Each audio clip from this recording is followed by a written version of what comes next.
Okay, and we're back.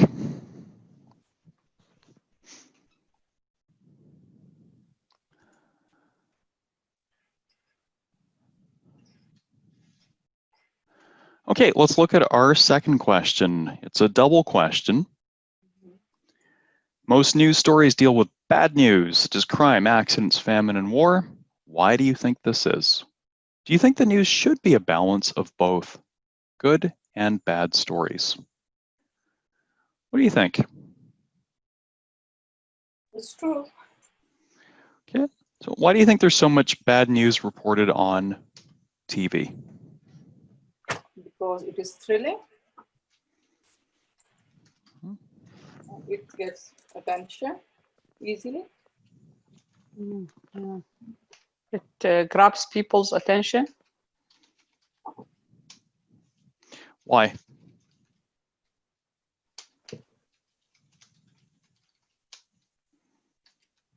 Because it's thrilling and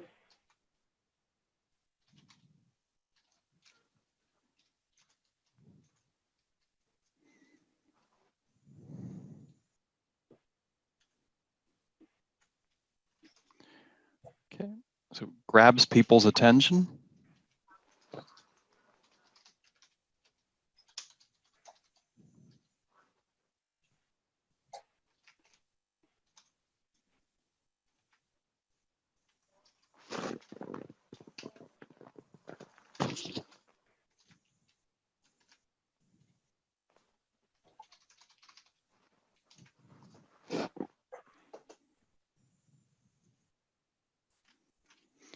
Okay, why does it grab people's attention? Because it's true, but you're going to have to talk about that. You're going to have to explain that.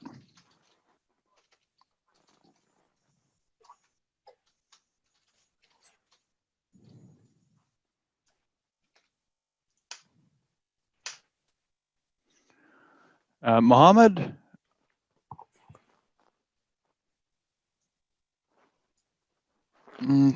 Yes. What are your thoughts on this? Why do you think there's so much bad news on the news?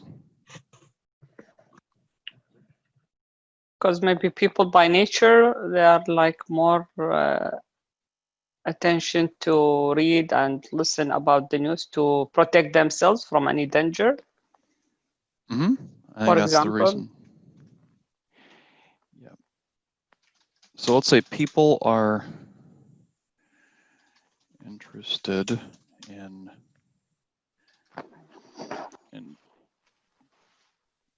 empathy.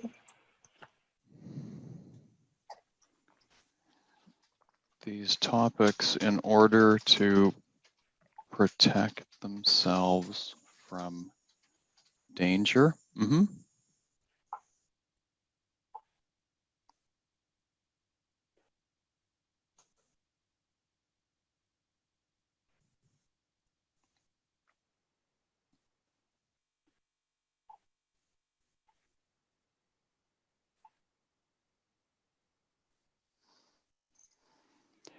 There's a famous saying when we're talking about the news media, and that saying is, if it bleeds, it leads. Mm. Okay, Yeah. what does everyone know what this means? If it bleeds, it leads. It became popular when there is a Well, newspaper editors, if they're deciding what story to put on the front page or what to lead with on a news show, if there's blood, if there's violence, it goes first. So it means that this news this news will be more popular among other media. Yeah, compared to like a analysis of a political issue, for example. Yeah, so maybe that one concept related to the competition between medias itself. So if that one of them want to be like be number one, or it will be ranked first, so they need to put these negative news so they will grab people attention, so they will win, or they will like become more popular. Mm-hmm. It's all related to the competition between the media themselves. Okay, so that's a separate reason. Mm. Mm.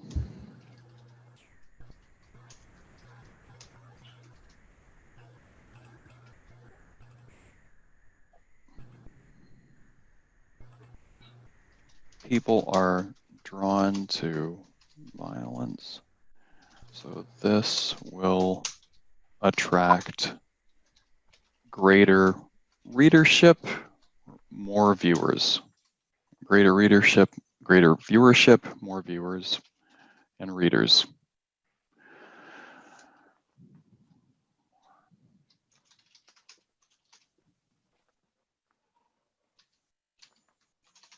And viewership, just some synonyms, or a larger audience, if you want to include both. Mm-hmm. So how could you articulate this, that people want to see violent stuff compared to like a serious topic or a more academic topic or even a nice human interest story? Right? Like, would you rather read about someone who has been killing cats or someone who has been rescuing cats? Right? The cat killer is going to go first. Why? Because of human nature. Yeah, you absolutely can say human nature, but then you have to explain what that means or why that is. Because we are always looking for something unusual.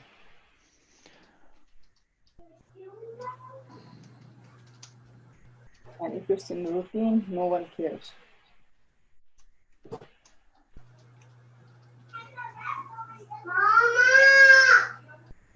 We can say we have an instinct of self-preservation. Let me put it this way, because this is the more common way to describe this. Instinct of self-preservation.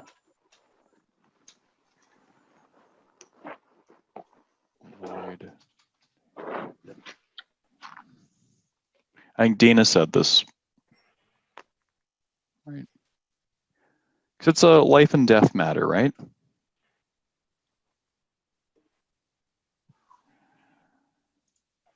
Let me just look up something very quickly.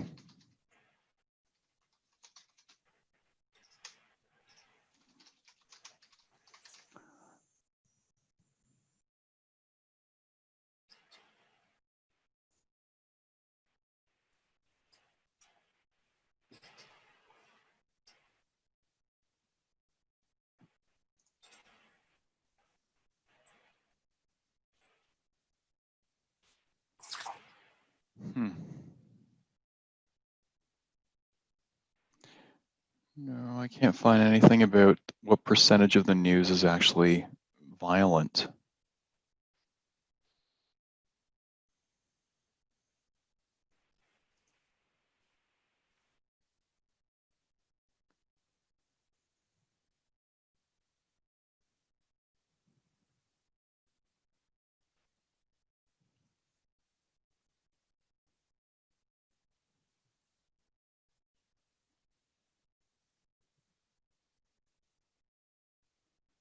Oh, I found some really good information here.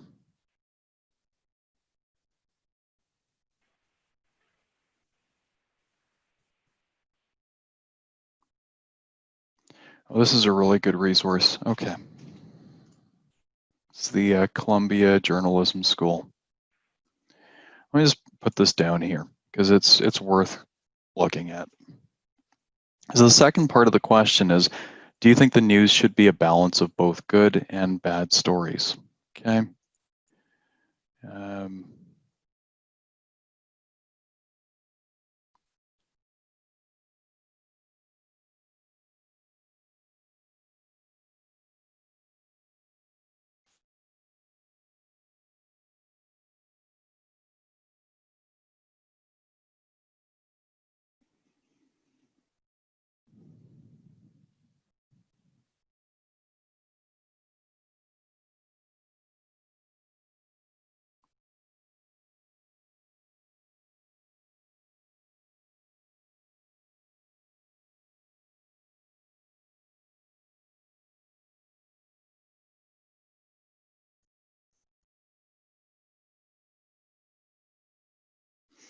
Okay. Sorry, there we go.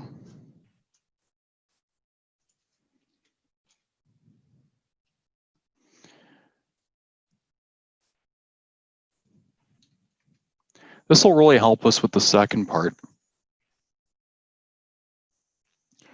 It's stats like this. 1993, public perception of crime as the most important problem in the US jumped from 9% to 37%. Right? So whereas perception of crime as a major problem rose, during this period, the actual crime rates did not increase. Stuff like this, approximately half of crime news in New Orleans focused on homicide in 1981, while only 0.4% of the total crimes committed were actual homicides. Similarly, Chicago, 26% of crime stories are about murder, but only 0.2% of crimes were murder. But they are not giving the reason why. Well, it's a data.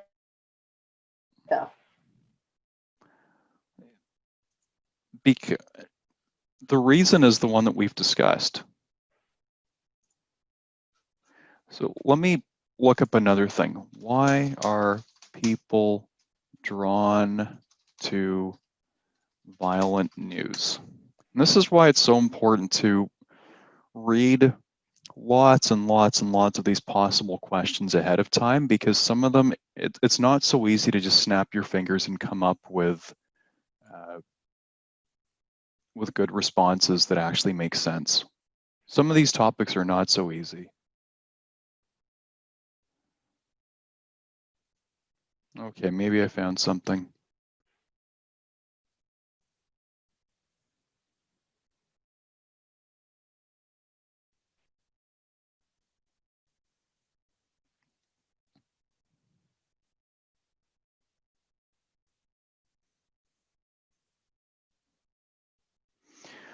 Okay, according to Psychology Today.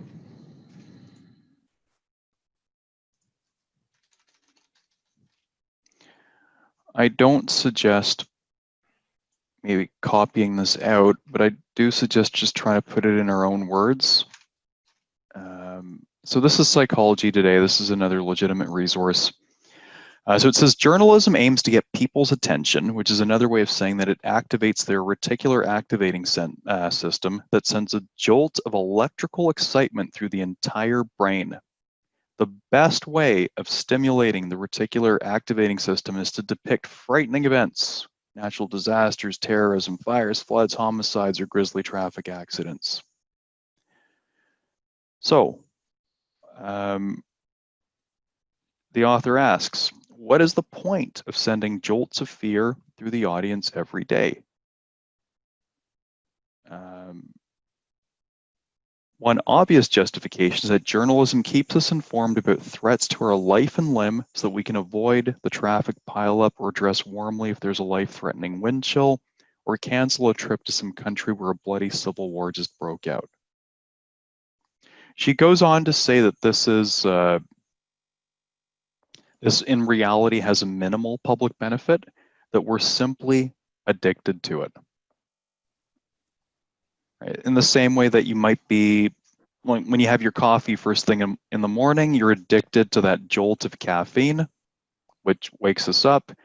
She's claiming that this is also simply an addiction, that there's no logical, rational reason for this.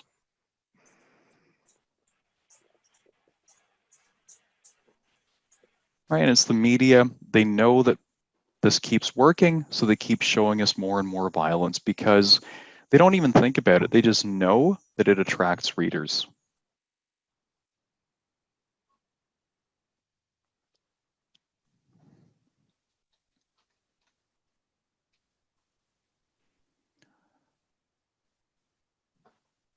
So do we have this? Okay. Themselves from danger, and then you need to expand on this. Right, so that's the easy answer. Okay, so what else can we say about this?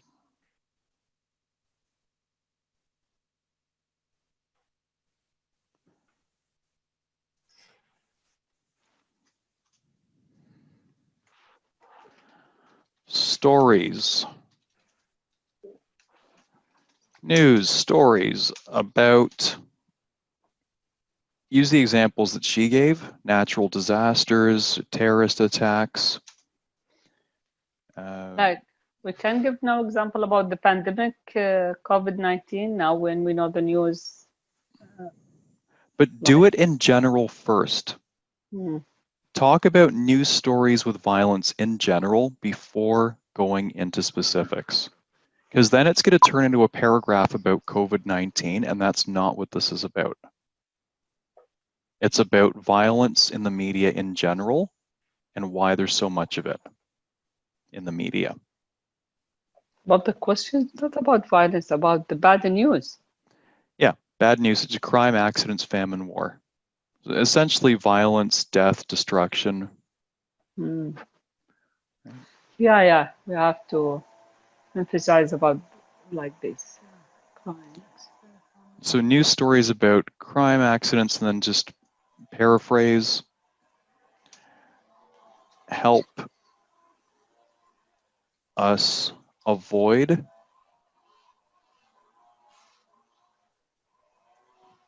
okay, and then just continue that, right? Potentially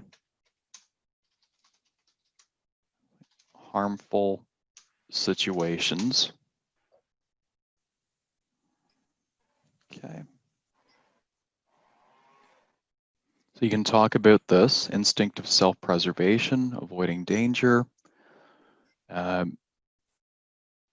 What kind of evidence could you talk about? I'm not sure, but this is okay. You can go into some examples. You're not always going to be able to find evidence.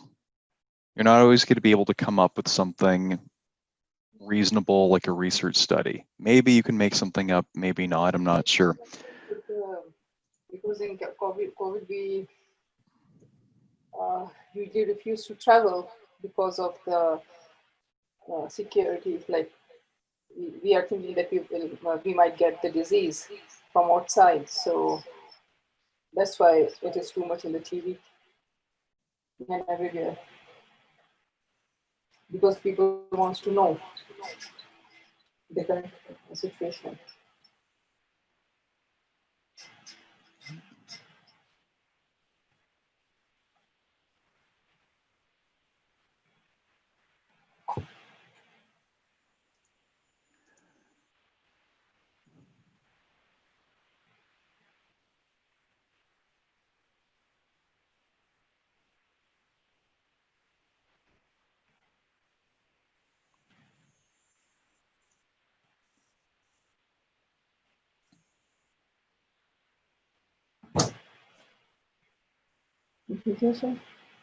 Sorry. Yeah, sorry. Mm-hmm. No, I thought I lost my connection. Okay. I have a bad internet service, so my mobile and my laptop both are they were disconnected. Okay.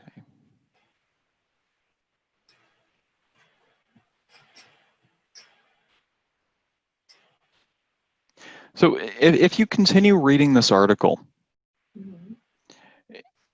it's very straightforward. There's not a lot of why involved. It's physiological. There is no avoiding it. Right? This is pure biology. It increases physiological arousal, consistent with the notion that people pay attention or that the RAS is active. The second reason is people who are exposed to a lot of violent, it says entertainment, also develop a taste for it. Yeah. Right? It's an addiction. It's pleasure, it's an addiction. Like how many kids just love watching wrestling, love watching people getting beaten up, right? They can't stop. How many men watch UFC and boxing. Right? The notion that watching UFC or boxing is going to somehow help you become a better fighter is just ridiculous. Right? Watching people fight is not going to help you avoid danger or be a better fighter. It's, according to this, it's just an addiction.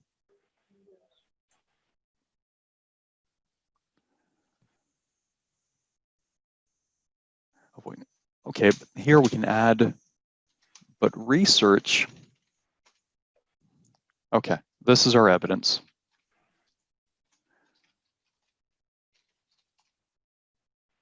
Research reported in Psychology Today. Research in Psychology Today in 2019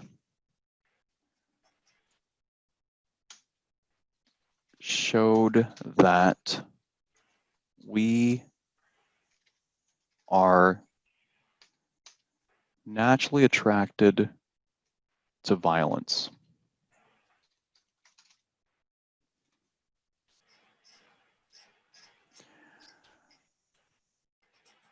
Famine, you're right, famine, accidents, natural disasters are not exactly violence, but they lead to suffering.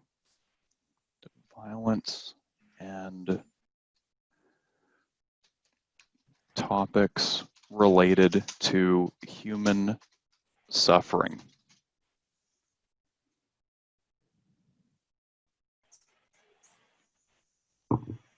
Violence. To both violence and topics related to human suffering. Why? Instinct of self-preservation. It helps us avoid danger. However, the research also indicated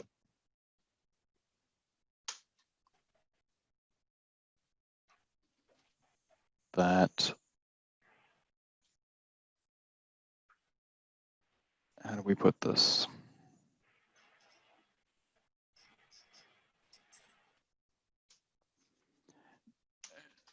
This becomes an addiction.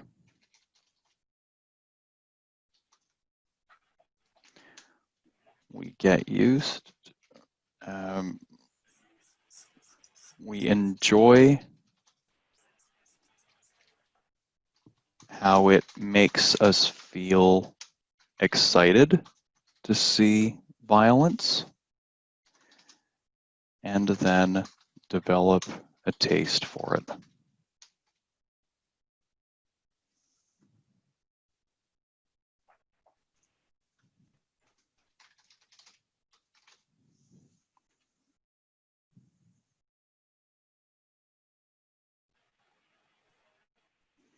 Okay, and talk about kids watching wrestling,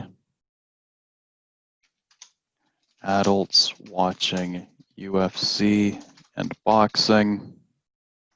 Okay. Body paragraph 2, we have to talk about, do you think the news should be a balance of both good and bad stories?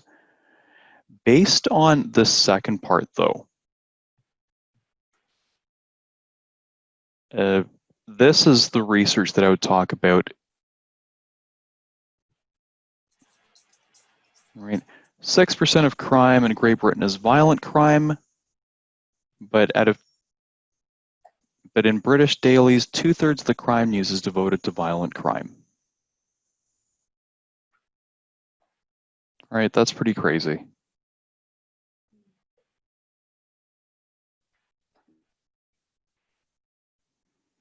So what is the problem with this? Like, why, how might this affect your answer for the second part? That should the news report good and bad topics?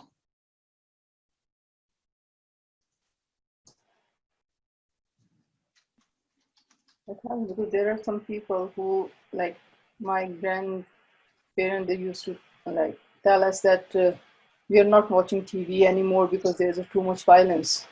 Mm-hmm. So they have avoided to watch TV. because they said there is a depression and there's a violence, there's a killing, we cannot tolerate this.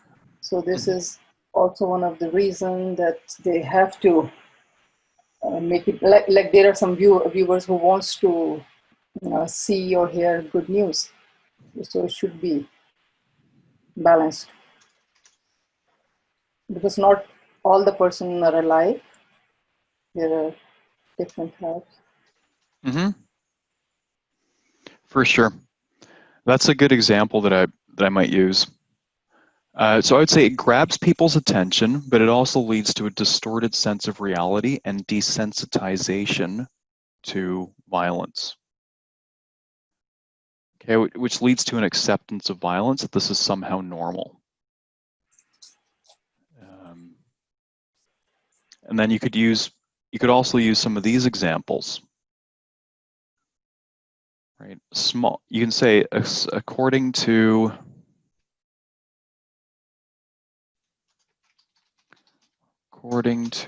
research by who did this? I don't know. The Columbia Center for Journalism. According to research by the Columbia School of Journalism,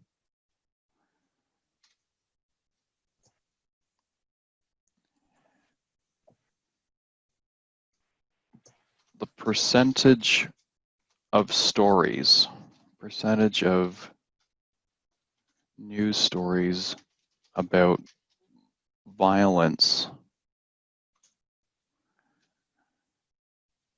far exceeds the actual percentage of violent or bad, or let's say harmful events in reality.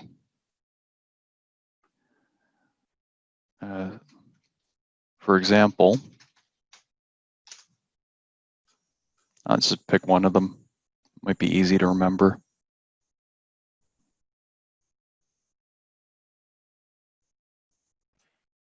For example, I would use this example.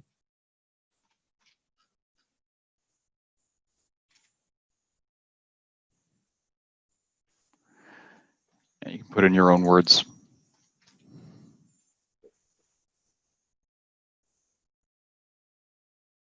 This is called exaggeration of the data of the news.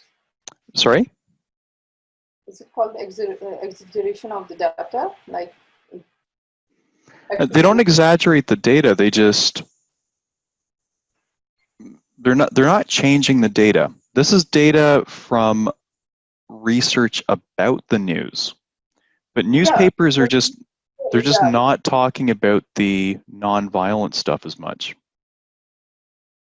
Okay, but they are projecting the violence more. Mm-hmm. Okay, but then you need to make the connection as to why the news should show more good news. Okay, and that might be, you might need a couple sentences here.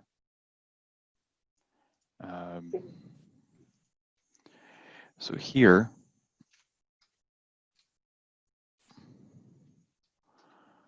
although negative news grabs people's attention, comma, it leads to a distorted sense of reality and desensitization to violence. So the media should definitely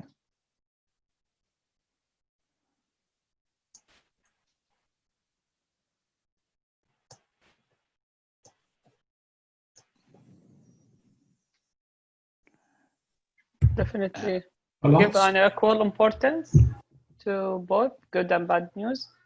should definitely devote, yes, have a better, Give equal importance. should definitely give, yeah, that's a good way to put it, equal importance to good and bad news?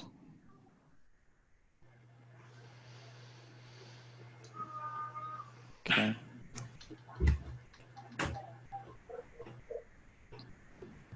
Therefore,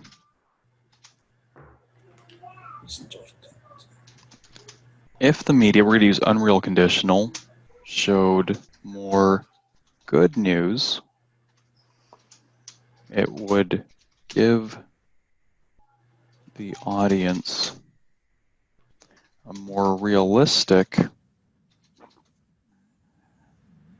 portrayal of reality and lead to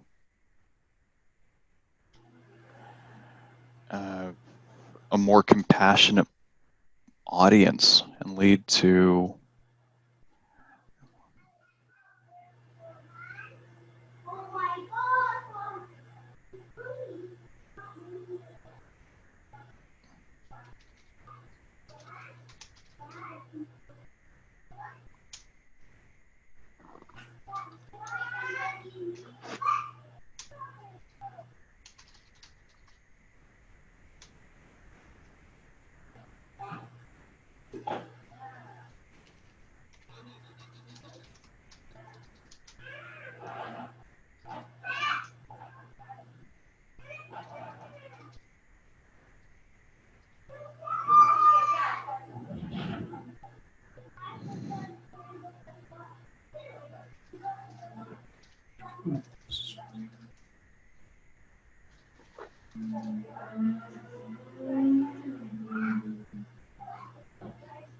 see something here.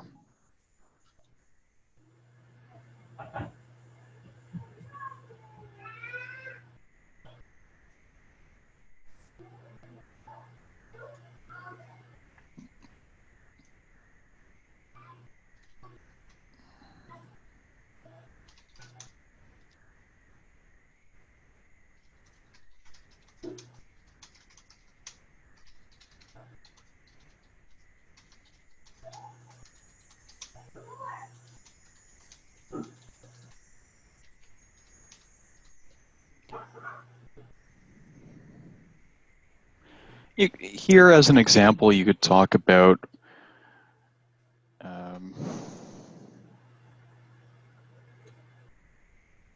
children joking about violence,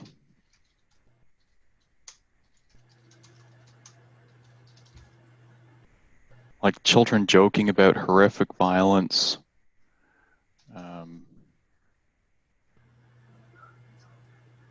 Like I was recently reading an article by a teacher in the United States who was teaching the children about 9/11, and the kids, these were teenagers, they started joking about the people who were forced to jump out of those buildings because the buildings were on fire.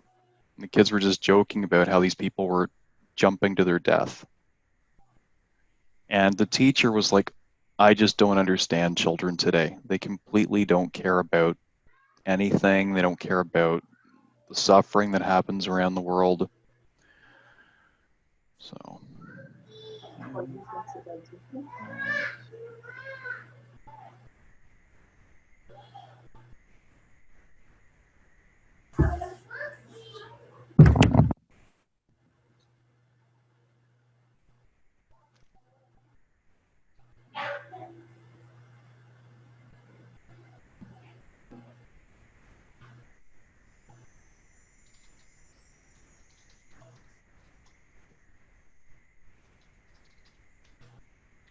Indifferent to suffering,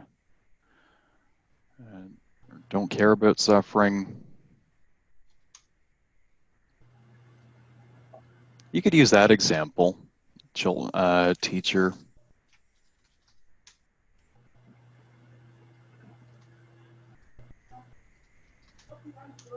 9/11 or some other incident, and teenagers were joking about people who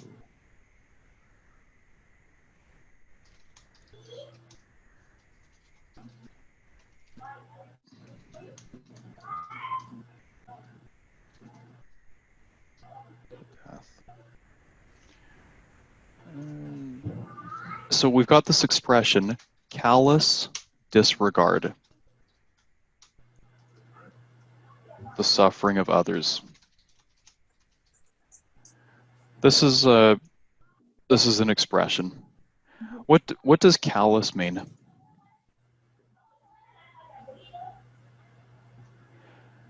Do you know on your hands sometimes if you form calluses, like if you play the guitar or violin, Yeah.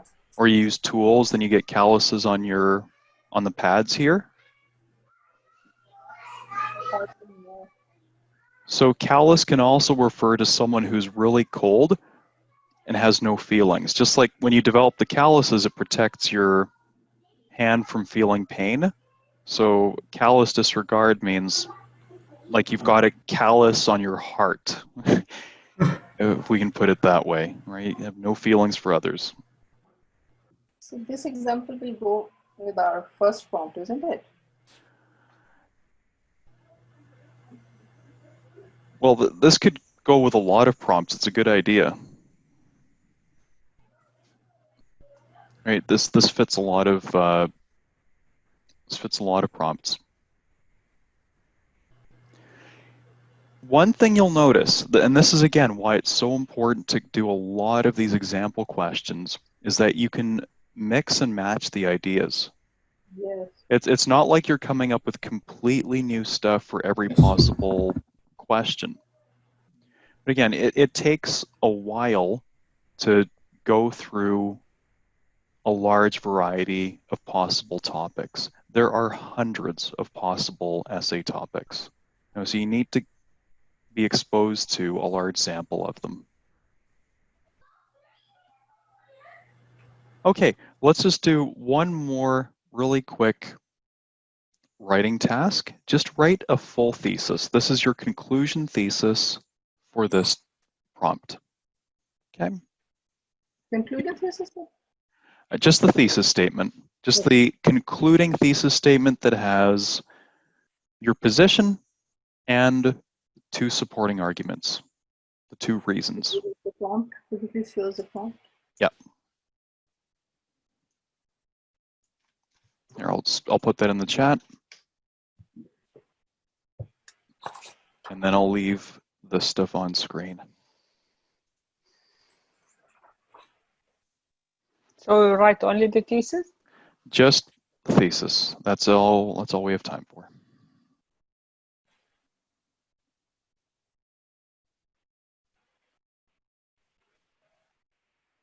Okay. And of course, I strongly encourage you to go through those readings that I linked to, but don't copy sections from those texts into your essay. If you're going to use that information, it's really important that you put it in your own words. That's a very good language exercise.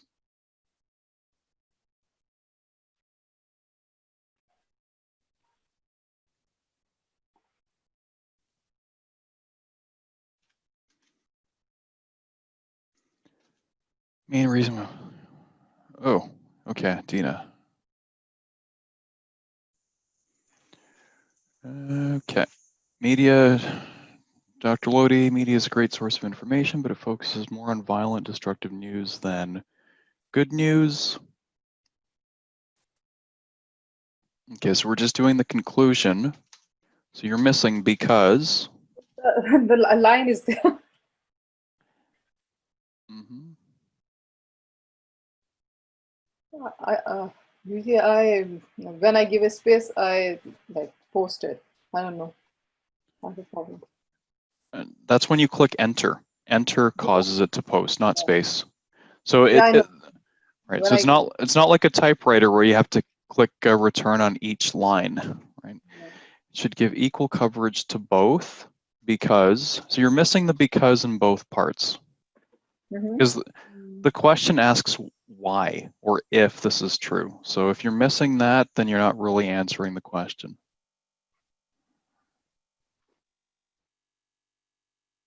Because there are audience who also watch, who wants to watch good news. Well, but that's not what we wrote about. Not because the audience wants to watch good news, but because, like, what is the harm that is caused by constantly feeding people bad news? So we talked about desensitization. We talked about a distorted picture of reality, right? If the news is just one murder story after another, it makes you think that you live in a very violent place, where the reality is crime has been steadily falling for decades. Like, if you look at the research, this is the safest time period in history ever, full stop, period. There has never been this little violence in human history, ever. Right, but you've got people who are suffering from anxiety because they think that as soon as they walk outside, they're going to be raped or murdered. It just doesn't happen the way the media would lead you to believe.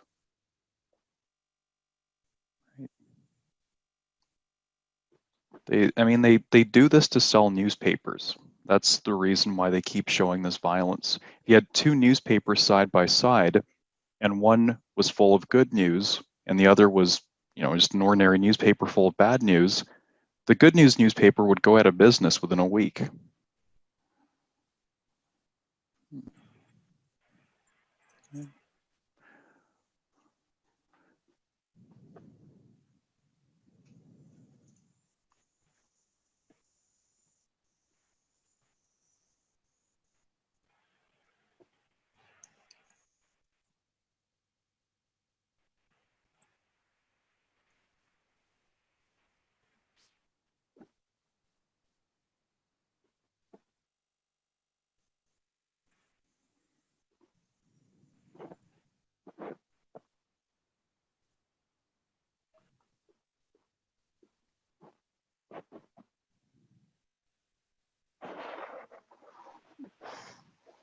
Mr. Yan, just now I send it. I don't know, many times the internet is cut off, so.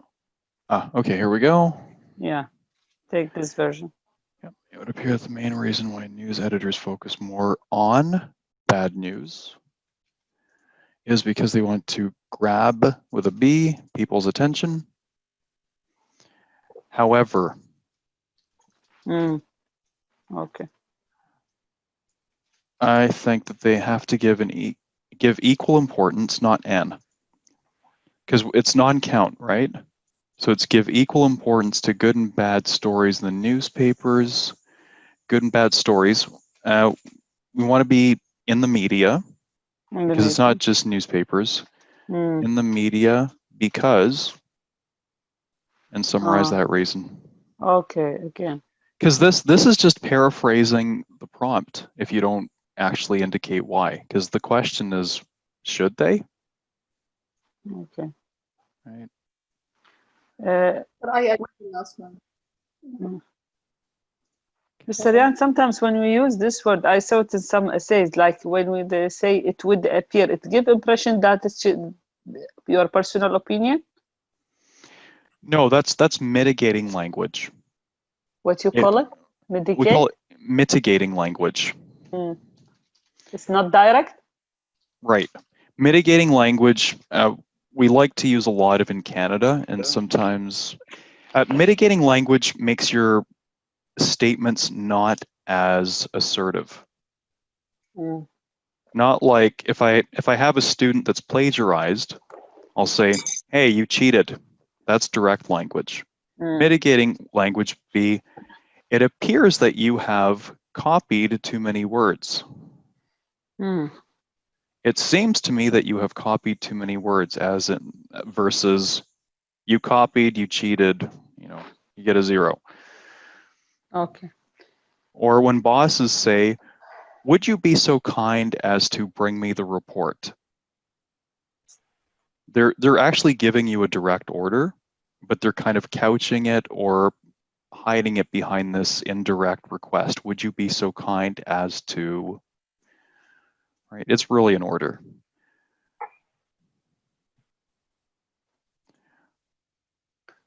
Okay, does anyone else have anything that they'd like to share? Sir, I have added a last sentence. You see. Because constantly watching bad news desensitizes people to violence. Yeah. And makes them indifferent to others' suffering. I would add that part. So it desensitizes them to violence. Again, you have to keep asking yourself, so what?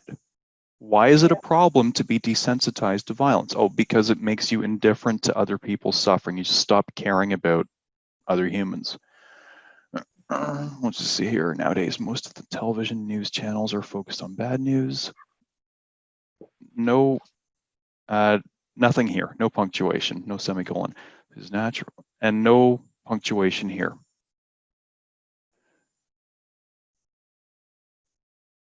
And no punctuation here. You're not going to pause. Nowadays, most of the television news channels are focused on bad news, such as natural disasters and wars, because they want to grab people's attention. So it's apostrophe S. In my opinion, they should give equal. Okay, the expression is give equal importance. This is a fixed expression. Give equal importance to bad and good news. And again, we're missing why. Okay. Just as short as possible.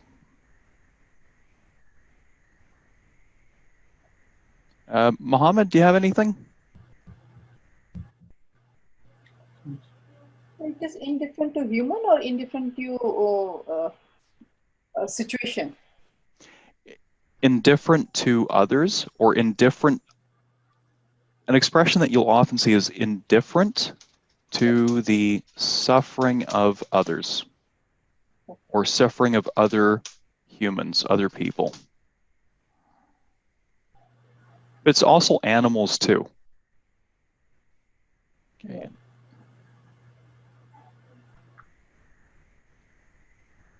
If you want to read about this issue in depth, there's like TED Talks by Steven Pinker.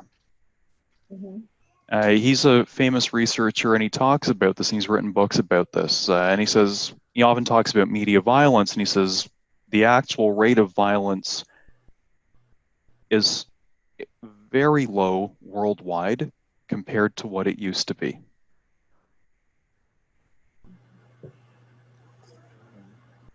It's a tiny, tiny, tiny fraction of what it used to be.